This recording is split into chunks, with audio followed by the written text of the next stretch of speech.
Nous sommes le 11 novembre 1988 et le détective John Cabrera est en train de creuser dans la cour d'une maison située à Sacramento, en Californie. À côté de lui, il y a la propriétaire de la maison, une dame âgée, qui le regarde faire attentivement. Réalistement, le détective ne pense rien trouver, mais il s'est essayé quand même. À ce stade-ci, il n'y a pas de mandat de perquisition pour fouiller dans le jardin de la maison, mais il a quand même demandé à la propriétaire de la maison s'il pouvait fouiller, creuser dans la cour. Elle a accepté. C'est en creusant qu'il tombe sur un premier item, des bouts de vêtements. Il se dit, bon, je dois être en train de creuser des déchets, des vidanges, je vais continuer à creuser. Il tombe ensuite sur du plastique, il continue. À l'intérieur du plastique, il y a comme quelque chose qui semble être du beef jerky. Si vous ne savez pas c'est quoi du beef jerky, voici une photo. Donc il pense que c'est ça. Le détective Cabrera hausse les épaules et continue à déterrer ce qu'il croit être des déchets. Il s'appelle cogne contre quelque chose qui semble être des racines d'arbres. Il dit bon, je vais continuer avec mes mains sur ma joue. Il continue à déterrer avec ses mains ce qu'il croit être des vidanges mêlés aux racines de l'arbre. Il y a un objet dur. Il tire dessus. Il tire sur ce qu'il croit être, encore une fois, un bout de branche d'arbre, une racine d'arbre. Et c'est là qu'il découvre un os de jambe. Il continue à déterrer. Et c'est là qu'il découvre un pied, puis une chaussure. Finalement, c'est là qu'il se rend compte avec dégoût que ce n'était pas du tout du beef jerky qu'il avait vu, mais bien de la chair humaine. À côté de lui, la vieille dame est sous le choc.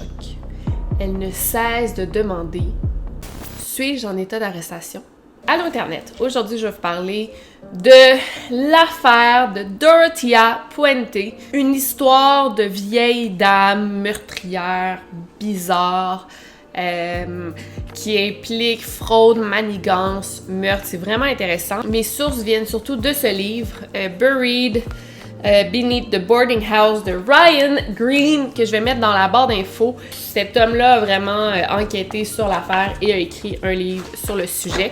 Donc moi, je vais vous résumer ça aujourd'hui, je vais vous conter ça dans mes mots. Puis c'est pas mal ça. Écoutez, lançons-nous dans la vidéo. Mais attendez, avant de continuer, j'aimerais remercier le commanditaire de cette vidéo, Ipsos. Ipsos est un système de récompense qui est dédié à s'assurer que vos opinions et vos avis fassent une différence pour les marques et les citoyens.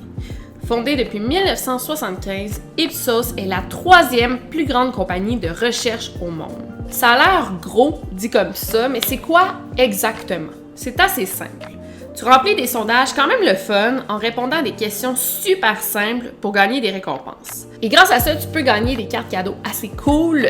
Moi, ma préférée, je pense que c'est les cartes cadeaux Amazon parce que grâce à ça, je peux faire mes courses de tous les jours sans avoir l'impression de dépenser parce que j'ai une carte cadeau. C'est intéressant parce que les sondages sont sélectionnés en fonction de vos intérêts, donc ça devient jamais emmerdant. J'ai testé l'application en écoutant Friends, donc j'avais aucunement l'impression de travailler. Au contraire, je trouvais ça même plutôt relaxant. Bref, n'hésitez surtout pas à vous inscrire à Ipsos pour remplir des sondages et gagner des récompenses le fun. Toutes les informations sont dans la bio et maintenant, passons à la vidéo. This is not a test.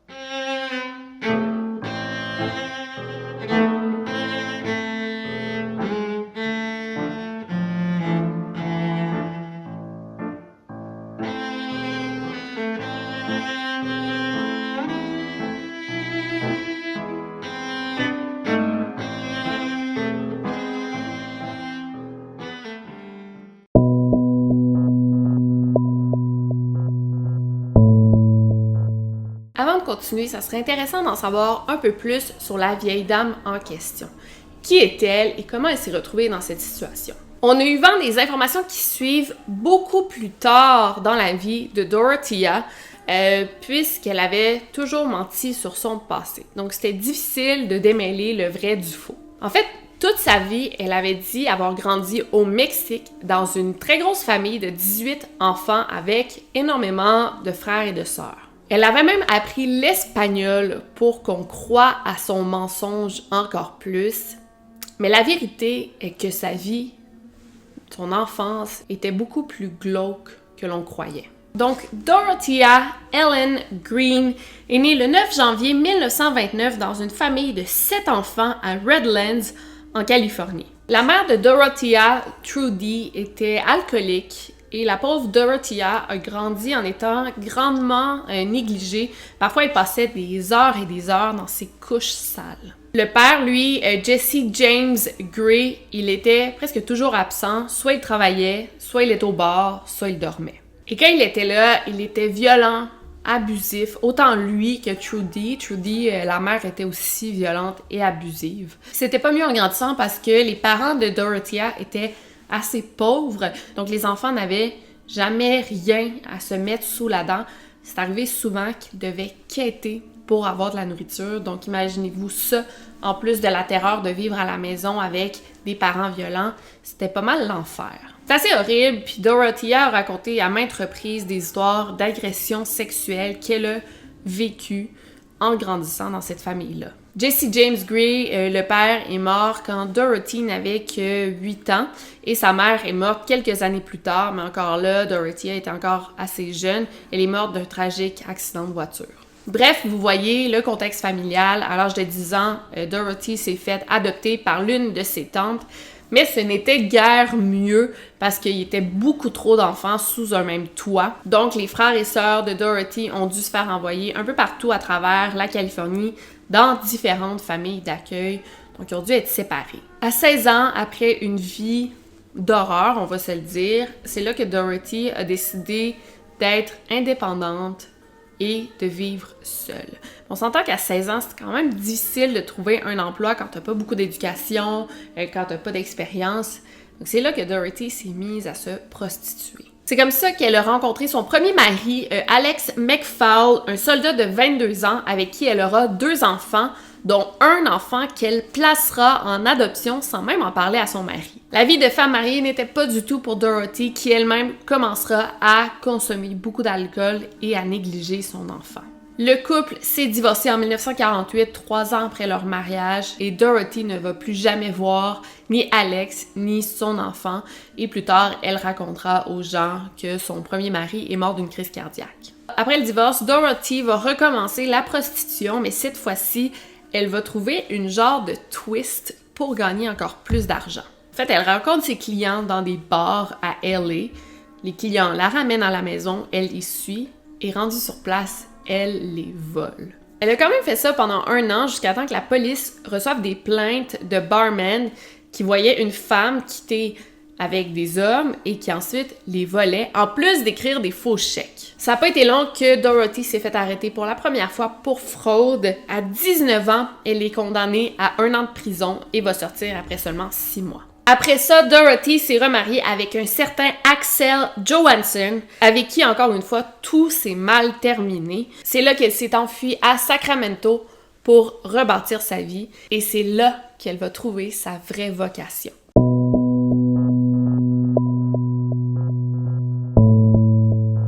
Alors que Dorothy est en prison, c'est elle qui aidait les prisonniers, car elle était considérée comme une experte en santé. Elle se rappelait vraiment de chaque médicament et leurs fonctions, les informations. Elle se rappelait de tout ça par cœur. Et elle aidait les prisonniers en leur donnant des conseils. Donc, en sortant de prison, elle s'est vite trouvé un emploi comme assistante infirmière, alors qu'elle n'avait aucun cours dans le domaine. Mais elle s'est trouvé un emploi dans ce domaine, surtout dans des résidences pour personnes âgées et pour personnes en situation d'handicap. C'était pas bien payé, c'était assez ennuyant, mais Dorothy trouvait un moyen d'en tirer avantage. Donc, par exemple, elle cuisinait pour tous les patients et en même temps, elle en profitait pour manger elle aussi, donc elle n'avait pas besoin de faire des courses pour la nourriture. Bon, ça, c'est assez banal, là, je vois pas ça comme un gros vol, mais attendez la suite. Dorothy se servait souvent dans les bouteilles d'alcool des patients, donc elle buvait sur la job pour faire passer le temps plus vite, mais ça, personne s'en rendait compte. Il y a aussi des médicaments qui disparaissaient quand Dorothy faisait le ménage, mais encore là, personne s'en préoccupait vraiment parce que la place était propre et c'était pas si grave, les docteurs n'avaient qu'à faire une nouvelle prescription. Dorothy était très appréciée à sa nouvelle job, tout le monde aimait sa présence, la trouvait chaleureuse, et en même temps, elle faisait une excellente job, tout le monde lui faisait confiance. Peut-être un peu trop confiance. Une autre chose qu'elle faisait, c'était quand les chèques de sécurité sociale ou de pension entraient, c'était Dorothy qui était en charge d'aller les déposer. Ou même quand un patient avait besoin d'aller retirer de l'argent, il donnait sa carte à Dorothy. Je sais pas si c'était des cartes dans ce temps-là, mais il donnait ses informations à Dorothy, puis c'était elle qui était en charge d'aller retirer de l'argent. C'est là qu'elle volait. Mais elle savait quoi voler, combien voler pour pas que ça paraisse trop, mais surtout elle savait qui voler. Bien sûr, les gens les plus malades, les plus vulnérables ne se rendaient compte de rien. Une autre manière de rendre son emploi encore plus facile, c'était les médicaments. Bien que Dorothy n'avait pas nécessairement la permission ou le droit même d'administrer des médicaments, elle le faisait quand même. Aux personnes âgées ou plus vulnérables en situation de handicap, elle leur donnait des médicaments sans qu'ils n'en aient besoin. Comme ça, ils s'endormaient plus vite et là, elle pouvait relaxer ou pire, elle pouvait les voler sans qu'ils s'en rendent compte. Soit elle leur donnait carrément comme ça en leur disant qu'il y avait une nouvelle dose à prendre et les pauvres gens l'écoutaient sans broncher, ou soit elle écrasait les pilules et les cachait dans leur nourriture. Dorothy aimait beaucoup ce nouvel emploi, elle pouvait vraiment manipuler les gens pour pouvoir en tirer profit. Mais l'affaire, c'est qu'elle ne pouvait pas rester là trop longtemps sans que les proches des patients se rendent compte de quelque chose. Et il y a un autre truc, c'est que Dorothy, elle aimait vraiment être son propre patron, son propre boss. C'est là qu'elle a eu l'idée d'ouvrir une pension d'accueil où elle-même s'occuperait de ses propres patients. C'est en 1966 que la première pension a ouvert ses portes. Il y avait plus d'une vingtaine de chambres d'occupés et il y avait vraiment de tout, des sans-abri, des alcooliques, des personnes âgées, des personnes avec un handicap. Dorothy accueillait vraiment les gens plus vulnérables et s'en occupait quand même bien, si on considère pas le fait qu'elle les volait et les droguait, tu sais. Et même si Dorothy n'avait pas nécessairement la licence et l'expérience pour faire ça, on fermait les yeux sur la situation parce qu'elle aidait tellement de gens, elle leur offrait un toit, de la nourriture, des vêtements propres et les patients adoraient Dorothy. Dorothy en faisait beaucoup pour la communauté de Sacramento qui, à l'époque, en avait grandement besoin. À l'époque, il y avait beaucoup de toxicomanie, d'alcoolisme dans la communauté, beaucoup de gens qui se retrouvaient à la rue, malheureusement. Mais aussi, il y a eu un gros changement au niveau des gens qui souffraient de problèmes de santé mentale qui ont été désinstitutionnalisés. Bref, il y a eu une montée de l'itinérance et c'était comme si l'arrivée de la pension de Dorothy tombait à point. Le plus fou, c'est qu'elle était grandement acclamée pour son travail.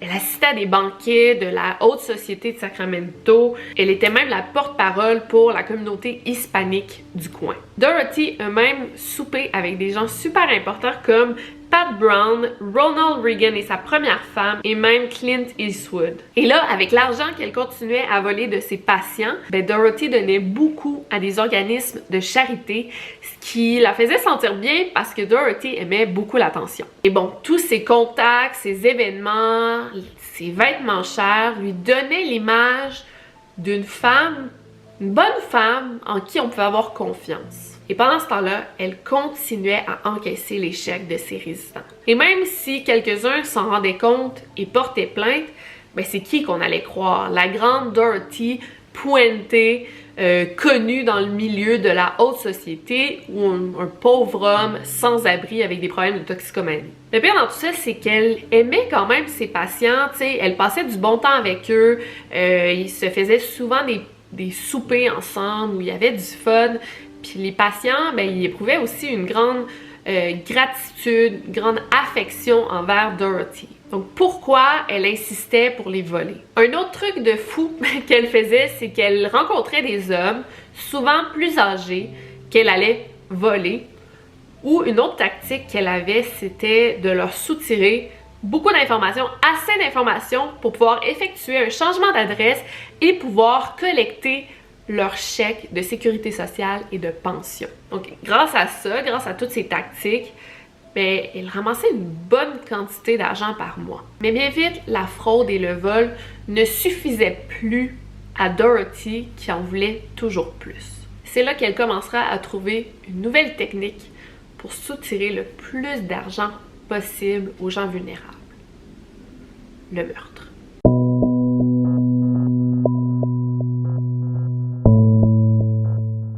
Dorothy est vite devenue amie avec une femme du nom de Ruth Monroe. Ruth Monroe, elle avait une compagnie de traiteurs et bien vite, Dorothy a voulu s'associer à elle en ouvrant une compagnie de traiteurs qui offrait des repas pas trop chers pour des gens dans le besoin dans la communauté de Sacramento. Et durant leur amitié, là, je vais quand même vite, mais durant leur amitié, Ruth a vécu une genre de tragédie dans sa famille, dans sa vie. Donc, elle s'est ramassée un peu sans foyer. C'est là que Dorothy lui a ouvert les portes de sa pension, où Ruth, la meilleure amie de Dorothy, était vraiment traitée comme une invitée d'honneur. Mais il y avait quand même quelque chose d'étrange dans cette cohabitation. Quelques semaines après que Ruth soit déménagée dans la pension, son fils William est allé lui rendre visite. Et il a été choqué de voir sa mère heureuse, souriante, avec un verre de crème de menthe frais dans les mains. Donc d'un côté, elle était heureuse, mais d'un autre côté, elle était très pâle, très frêle, trop fragile même pour se lever debout. Donc il y avait cette sorte d'inquiétude, mais en même temps, Dorothy était infirmière selon ses dires, donc il savait que sa mère était entre bonnes mains. Mais il comprenait pas pourquoi soudainement, la nouvelle amie de sa mère était devenue sa meilleure amie et s'en occupait 24 heures sur 24, 7 jours sur 7. Il y avait des bonnes raisons de se poser des questions, parce que moins d'un mois plus tard, Ruth était morte. La mort de Ruth fut vraiment un choc pour sa famille. Il y avait comme aucune explication. Il y a eu une enquête et après avoir trouvé une grande surdose de médicaments dans son système, le coroner a déterminé que Ruth était morte par suicide. Et Dorothy était dévastée. Elle ne cessait de partager son malheur auprès des gens qui voulaient bien l'entendre que sa meilleure amie s'était enlevé la vie. Mais l'affaire, c'est que le fils de Ruth, William, n'y croyait pas. Il était persuadé que la nouvelle meilleure amie de sa mère avait quelque chose à voir avec sa mort. Il a mené sa propre enquête et c'est là qu'il a découvert que dès l'arrivée de sa mère dans la pension de Dorothy, sa mère, Ruth, avait fait des transferts à chaque semaine de son compte épargne à son compte d'entreprise. Un compte qu'elle partageait avec Dorothy. Au départ, c'était des tout petits montants ici et là plus ça allait, plus les montants devenaient gros et plus gros jusqu'à temps que le compte épargne de sa mère se vide complètement. Quand la police a été mise au courant de cette affaire, Dorothy était déjà en train de s'enfuir pour le Mexique afin de refaire sa vie. La police avait aussi enquêté sur les autres plaintes pour fraude qu'on avait contre Dorothy dans le passé,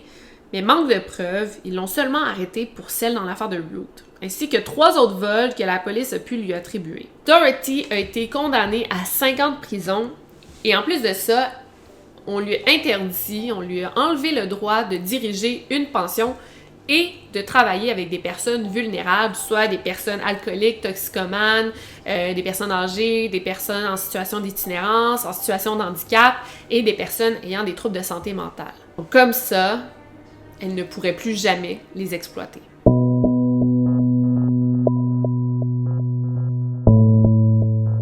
Dorothy est sortie de prison après seulement 3 ans et dès sa sortie de prison, un homme l'attendait. Un certain Everson Gilmouth, un homme retraité, assez riche, de 70 ans de l'Oregon, avec qui elle communiquait pendant qu'elle était en prison. Ensemble, se sont ouverts un compte de banque commun où Everson a choisi délibérément de transférer tout son argent de pension qui était quand même significative. Et grâce à l'argent de Everson, c'est là qu'ils ont décidé de s'ouvrir une nouvelle pension, même s'ils n'avaient pas le droit, qui était quand même plus petite, mais c'était tout de même une pension. Ça n'a pas été long que ces anciens pensionnaires ont redéménagé chez Dorothy, car malgré tout ça, ils la respectaient et l'aimaient quand même. Et tout ça, on s'entend que ça allait à l'encontre des règles de sa libération conditionnelle. Elle n'avait pas le droit de s'ouvrir de pension. Première chose qu'elle fait en sortant, elle s'ouvre une pension. Mais malgré tout ça, elle était très aimée et très vite, les toxicomanes, alcooliques, sans-abri se sont retrouvés un nouveau toit. La relation entre Dorothy et Everson n'a pas fait long feu parce que très vite, il s'est ramassé drogué par la personne qu'il aimait tant.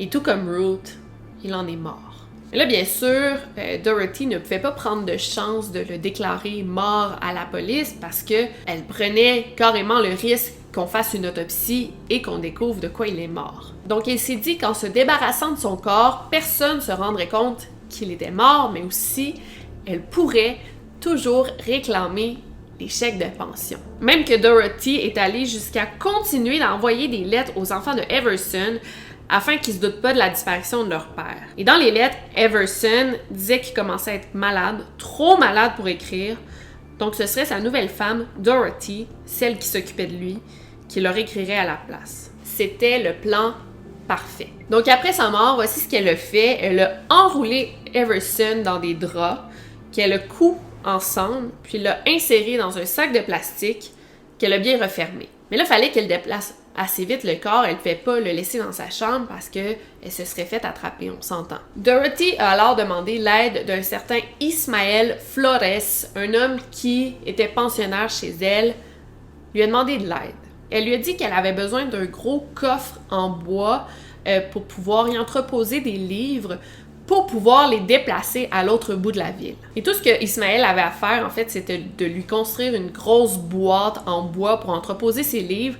Et en échange, elle lui a donné un gros pick-up rouge. Et c'était le meilleur deal, on s'entend. C'est un bel échange, mais c'était peut-être un peu trop beau pour être vrai. Donc la boîte a été livrée à Dorothy, puis quelques heures plus tard, elle était déjà pleine et très très lourde, et Dorothy l'avait déjà clouée pour pas que les livres tombent. Donc ensemble, ils ont descendu la boîte très très lourde et l'ont placée dans le pick-up. Puis je sais pas si vous comprenez, il n'y a pas de livre dans cette boîte-là. Il y a bien sûr le corps de son ex-mari Everson. De là, ils ont conduit quelques temps, quelques kilomètres, puis à un moment, Dorothy a demandé à Ismaël de s'arrêter sur le bord de la route qui était près d'une rivière. Elle a soudainement décidé qu'il n'y avait rien dans la boîte qui avait assez de valeur pour qu'on le transporte à l'autre bout de la ville et Dorothy a soudainement décidé de s'en débarrasser. À deux, ils ont sorti la lourde boîte du coffre, puis l'ont jetée dans la rivière. À aucun moment, Ismaël s'est rendu compte qu'il venait de se débarrasser du corps de l'ex-mari de Dorothy. Quelques mois plus tard, le corps de Everson Gilmouth a été découvert par un homme qui pêchait dans la rivière. Malheureusement, à cause de l'humidité et de la chaleur suffocante de la Californie, Everson était méconnaissable. On n'a jamais pu l'identifier et le corps a été catégorisé comme étant un John Doe, puisque Everson n'avait jamais été porté disparu.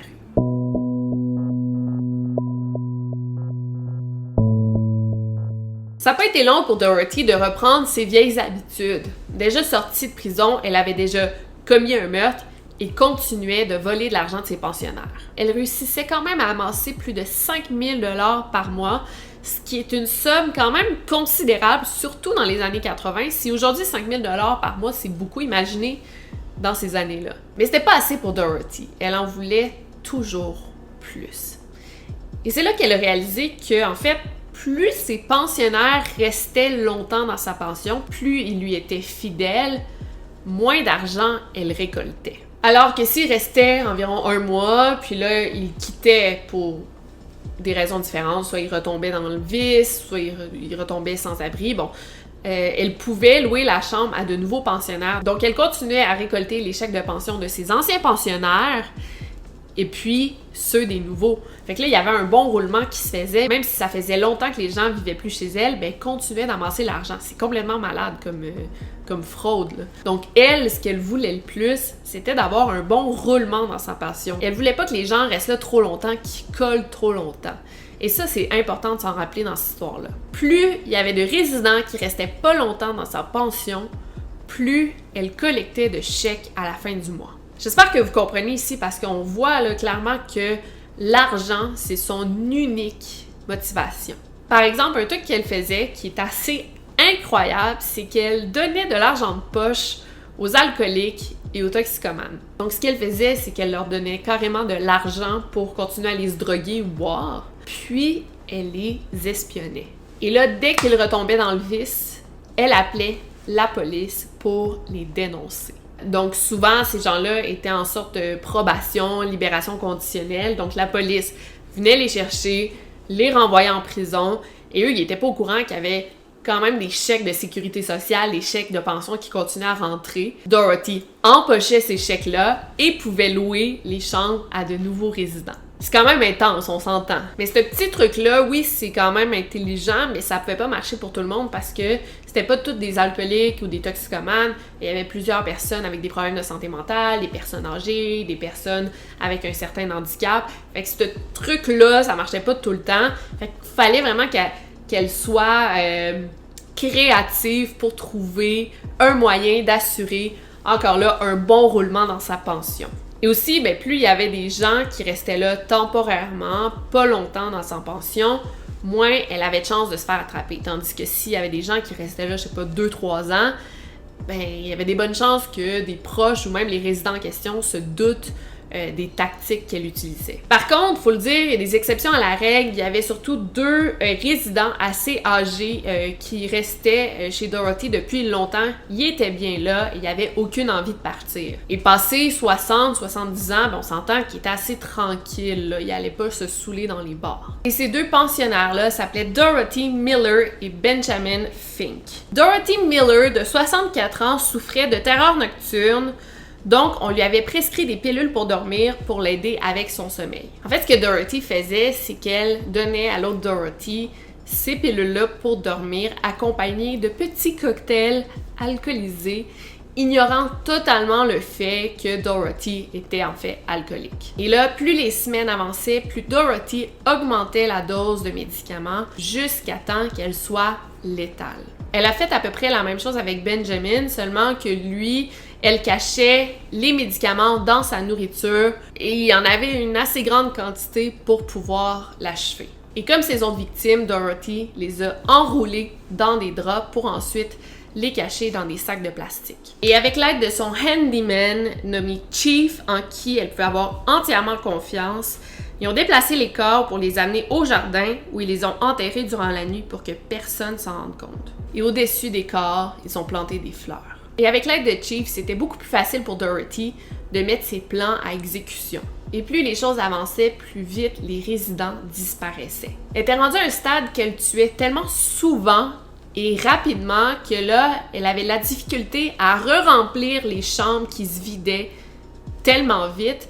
Et là, elle ne pouvait pas assurer le bon roulement qu'elle voulait. Elle devait aller dans des bars et se promener dans des quartiers malfamés pour se trouver de nouveaux pensionnaires et finalement les tuer aussitôt à l'aide de tous les médicaments que Dorothy avait sous la main. On estime qu'en tout, Dorothy aurait tué entre 9 et 15 personnes avant qu'elle se fasse attraper. C'est énorme. Bien sûr, autant de personnes qui se font assassiner, ça laisse des traces. Il y a plusieurs personnes qui se plaignaient de mauvaises odeurs qui venaient de la pension de Dorothy. Et elle, à chaque fois, elle avait une raison pour excuser les mauvaises odeurs. Elle blâmait l'engrais, des rats qui mouraient sous le plancher, des problèmes de plomberie. Et ça, c'était suffisant pour calmer les voisins qui se posaient des questions. Mais c'était sûr que son scam mortel pouvait pas durer éternellement. Surtout qu'elle avait même fini par tuer son précieux acolyte, Chief. Parce que, bien entendu, Dorothy ne pouvait pas se permettre de le garder vivant parce qu'il en savait beaucoup trop.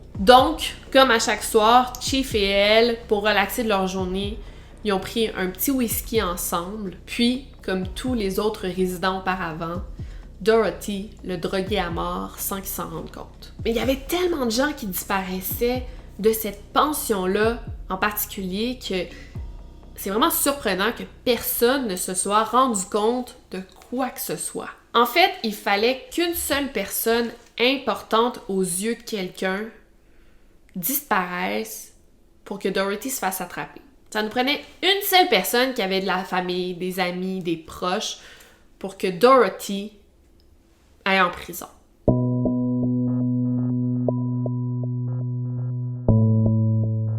Alvaro Montoya, surnommé Bert, était un homme d'origine portoricaine qui était plutôt silencieux, réservé, qui parlait presque seulement espagnol. Il avait une déficience intellectuelle et en plus était schizophrène. C'était vraiment un bon monsieur qu'on appelait le Gentle Giant, donc le géant gentil. Il était particulièrement aimé de sa travailleuse sociale, Judy, qui l'avait carrément pris sous son aile. Elle avait réussi à lui fournir une pièce d'identité avec photo et un numéro de sécurité sociale pour qu'il puisse avoir une assurance maladie et recevoir des chèques de sécurité sociale. Maintenant, la prochaine étape était pour Judy de trouver un toit à Bert. Une maison où Bert pourrait recevoir les soins appropriés et pourrait se sentir en sécurité, bien entouré et aimé. C'est là que Judy est tombée sur la pension de Dorothy, où elle est complètement tombée en amour avec la place. Dorothy, c'était une vieille dame qui parlait espagnol et qui s'occupait bien de ses résidents, et en plus, elle rassurait Judy avec des phrases comme « Je vais prendre soin de ce pauvre garçon, je me rappelle c'est quoi être immigrant ». Donc Judy était vendue. C'était définitivement l'endroit où Bert devait vivre. Et comme de fait, Bert y était bien. Dorothy lui avait fourni de nouveaux vêtements, ses cheveux y étaient lavés, bien peignés, et même sa grosse barbe avait été taillée. Dorothy avait définitivement l'air de se préoccuper du bien-être de Bert. Mais en réalité, Dorothy avait déjà un plan bien établi. En mars 1988, Dorothy, accompagnée de Bert, s'est rendue au bureau de sécurité sociale pour s'enregistrer comme la cousine de Bert et a demandé à ce que tout son argent soit déposé directement dans son compte, car selon elle, il n'était pas capable de s'occuper de ses finances. Malgré tout ça, les travailleurs sociaux continuaient à aller visiter Bert à la pension et tout semblait être sous contrôle. Bert avait une belle apparence, une bonne hygiène et il semblait être de bonne humeur. C'était un réel soulagement pour les travailleurs sociaux de constater que Bert avait maintenant un toit où il était bien, une bonne famille, il était bien entouré, puis il n'y avait plus vraiment à s'en préoccuper. En plus de ça, il y avait un petit boulot dans lequel il était super bon. Il s'occupait du jardin, creusait des trous pour que Dorothy puisse planter des arbres. D'ailleurs, il avait creusé un vraiment gros trou puisque Dorothy attendait un arbre à pêche qui devait arriver d'ici peu. C'était en quelque sorte leur projet commun. Dorothy et lui avaient une vraiment bonne relation. Chaque soir, après le travail, elle l'invitait dans sa chambre et ensemble, ils écoutaient de la musique. Dorothy, de son côté, recevait tout de même des visites de son agent de libération conditionnelle parce que rappelez-vous que elle n'a pas le droit d'avoir de pension. Mais comme tout allait bien et Dorothy faisait tellement de bien dans sa communauté, on oubliait ou on ignorait le fait qu'elle enfreignait les règles de sa libération conditionnelle et qu'au final, on voyait ça plus un mal pour un bien. Tu sais, Dorothy avait pas du tout une apparence menaçante. C'était une personne âgée, elle avait les cheveux blancs, il lui manquait des dents, elle était douce et sympathique. Mais il y a personne qui s'inquiétait. Il y a quand même eu des petits signes ici et là qui auraient dû sonner une cloche à quelque part. Par exemple, quand Bert a consulté l'infirmière, il s'est plaint d'un manque de force et d'une fatigue excessive et il a dit que selon lui, c'était parce qu'il travaillait trop, que Dorothy le faisait trop travailler. L'infirmière a trouvé ça étrange. Elle a insisté en posant plus de questions. Pourquoi il travaillait autant? Pourquoi il sentait qu'il avait plus de force? Et là, Bert a dit que Dorothy lui donnait des médicaments qu'il aimait pas. L'infirmière s'est inquiétée. Elle a appelé Dorothy pour qu'elle vienne chercher Bert immédiatement et c'est là qu'elle l'a questionné. Mais qu'est-ce que cette vieille dame donnait à ce pauvre homme qui le fatiguait autant? Dorothy, qui gardait toujours son sang-froid, a rassuré l'infirmière et comme Bert semblait l'aimer autant, l'infirmière l'a laissé partir. Grave erreur. En fait, cette grave erreur coûtera la vie de Bert. Le lendemain, l'arbre à pêche est enfin arrivé. On en parlait tellement avec impatience dans la pension, tu sais, enfin on va avoir des bonnes pêches fraîches, tu sais, tout le monde était super excité que tout le monde avait mis la main à la pâte pour planter l'arbre. Tout le monde, sauf Bert. Ce qui est plutôt étonnant parce que Bert, c'était lui qui était en charge du jardin, puis c'était lui qui avait aidé à creuser le trou de A à Z. Quand on a demandé à Dorothy où était Bert, pourquoi il était pas là, c'est là que la vieille dame s'est mise à pleurer. Bert l'avait quitté. Il s'était enfui durant la nuit. C'est vraiment là que tout va changer dans l'histoire. Donc on se transporte au mois d'octobre, toujours en 1988. La travailleuse sociale, Judy, se présente à la maison. Elle cherche Bert.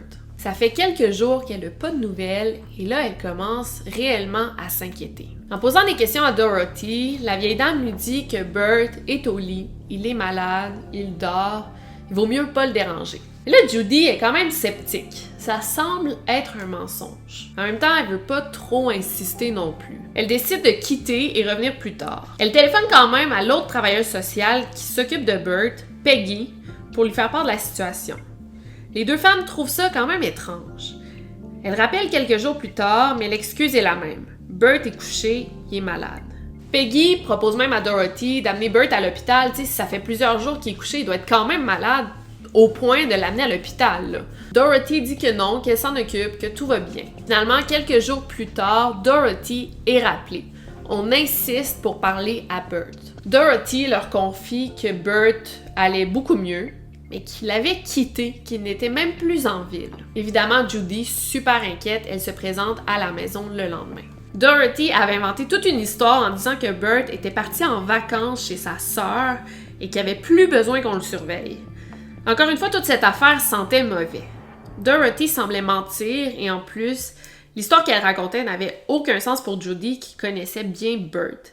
Ça n'a pas été long qu'elle a appelé la police. C'est le détective John Cabrera qui s'est présenté sur les lieux en premier. En arrivant, il était étonné qu'on affirme que Dorothy, la responsable de la pension, était une menteuse parce que ça avait l'air tellement d'une bonne vieille Madame Sweet. Quand il est arrivé, elle était carrément assise à table avec tous ses pensionnaires. Il venait de souper et là, il jouait à des jeux de société. Tout le monde ensemble, ça riait, ça parlait.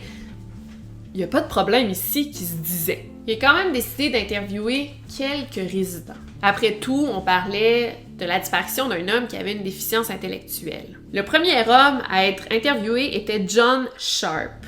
Selon lui, tout allait bien. Il a raconté la même histoire que Dorothy à propos de Bert, que selon lui, Bert est allé au Mexique puis en Utah chez sa sœur. Même qu'un truc étrange que John Sharp faisait, c'était de dire haut et fort à quel point Dorothy c'était une bonne personne, qu'elle était généreuse, qu'elle était complètement géniale, comme si on lui avait demandé de dire ça. Puis tranquillement, subtilement, il a glissé une note au détective. La note disait « Elle nous oblige à mentir ». Cabrera avait récolté tout ce dont il avait besoin. Plus tard, dans la journée, Sharp et lui se sont rencontrés dans un petit café et c'est là que l'homme a déballé tout son sac. C'est là qu'il a raconté des histoires de trous louches dans le jardin qui se remplissaient à une nuit, les pensionnaires qui passaient des soirées et des nuits dans la chambre de Dorothy puis qui disparaissaient après, de l'odeur nauséabonde qui flottait constamment dans la maison, puis des chèques qui disparaissaient. Tous ces petits détails que Sharp partageait à Cabrera étaient suffisants pour que le détective se dise qu'il y avait matière à investiguer. Mais que se passait-il chez Dorothy Puente?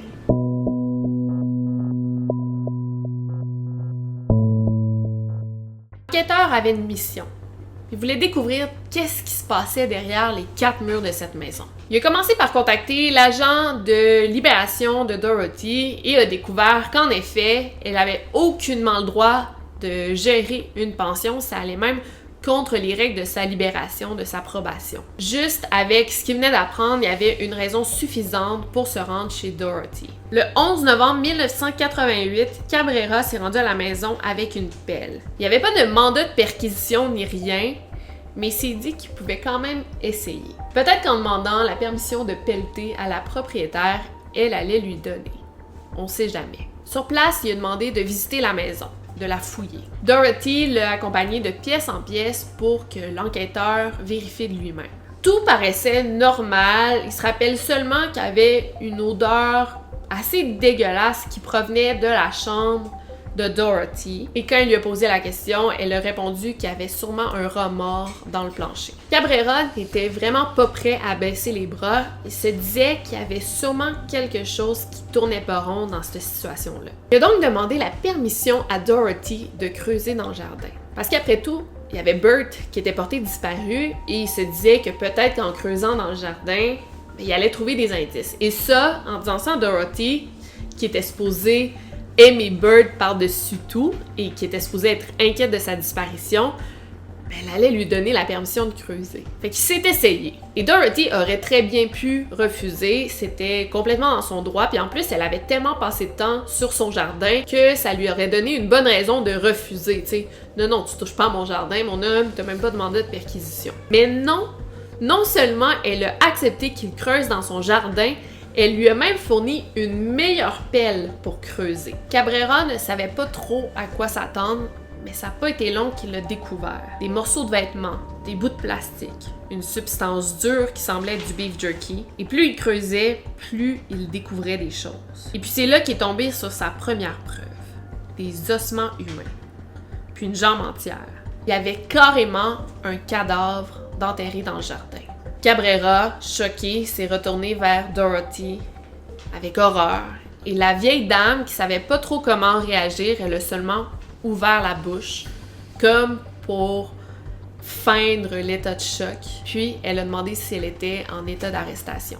Le détective Cabrera voulait pas trop brusquer les choses parce que oui, il venait de découvrir un corps, mais ça voulait pas dire que la vieille dame l'avait tué. Il fallait définitivement qu'il organise son arrestation avant de passer à l'acte. Donc, il lui a répondu « Mais bien sûr que non, vous n'êtes pas en état d'arrestation. » Dorothy lui a donc demandé la permission d'aller dans un petit café pas trop loin pour relaxer, décompresser de la nouvelle qu'elle venait d'assister, la découverte d'un corps dans son jardin. L'enquêteur l'a laissé partir, il ne pouvait pas l'arrêter, il n'y avait aucune raison de l'arrêter à ce stade-ci. Et puis, lui aussi, il était en état de choc, il s'attendait tellement pas à trouver un corps cette journée-là. Rendu à l'hôtel, Dorothy s'est réservé un billet d'avion pour Los Angeles et puis elle s'est enfuie.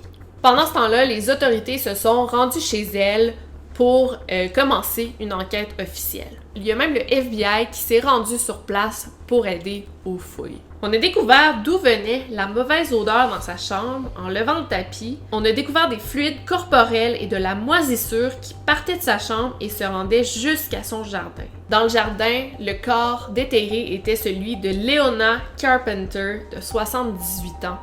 Et en tout, 7 corps ont été retrouvés dans la cour. Je veux pas trop entrer en détail pour ce qui est de la fuite de Dorothy parce que là, on entrerait dans un tout autre chapitre, puis la vidéo est déjà assez longue. Mais la vieille dame a été recherchée par la police pendant plusieurs jours et a finalement été retrouvée et arrêtée. Elle a été chargée pour 9 meurtres en tout, son conjoint Everson Gilmouth ainsi que 8 pensionnaires qui vivaient chez elle, dont Bert. Le procès a commencé le 9 février 1993 et durant son procès, des psychologues ont tenté d'expliquer ses comportements à cause de son enfance troublée et instable, ce qui aurait pu lui causer un stress post-traumatique et influencer sa capacité à prendre des décisions. Il y a 153 témoins qui ont été appelés à la barre. Ce fut un très gros procès qui a été énormément médiatisé. Après tout, c'est rare qu'on assiste à des procès comme ça. Premièrement, on parle d'un tueur en série. Déjà là, c'est rare. Après ça, une femme, c'est encore plus rare. Et puis, l'apparence et l'âge de la meurtrière rendaient les choses encore plus sordides. À l'âge de 64 ans, elle a été condamnée à la prison à vie sans possibilité de libération. Et quand on lui a donné sa sentence, elle a pu répondre qu'une seule chose: « Je n'ai tué personne ». En effet, elle a toujours maintenu son innocence, même quand elle était rendue en prison. Dorothy Puente est décédée le 27 septembre 2011 à l'âge de 82 ans. Elle est morte de cause naturelle. Donc voilà pour cette histoire, pour cette vidéo. Ça faisait longtemps qu'on me demandait de parler de tueurs en série. Je l'ai enfin faite, c'est pas mon sujet de prédilection, moi je suis plus dans les disparitions, les meurtres, mais cette histoire est définitivement sordide et intrigante, puis je trouvais que ça avait sa place sur ma chaîne. Sinon, il y a un documentaire sur Netflix sur l'affaire, c'est The Worst Roommate Ever, je pense le titre. Je l'ai écouté à moitié, là, puis c'était assez bon. Puis sinon, je vous recommande définitivement le livre que je vais mettre dans la barre d'infos. Donc voilà pour cette histoire. Sinon, écoutez, n'oubliez surtout pas de barrer vos portes, de pas faire confiance aux vieilles dames trop cute et de garder l'œil vert. Over and out.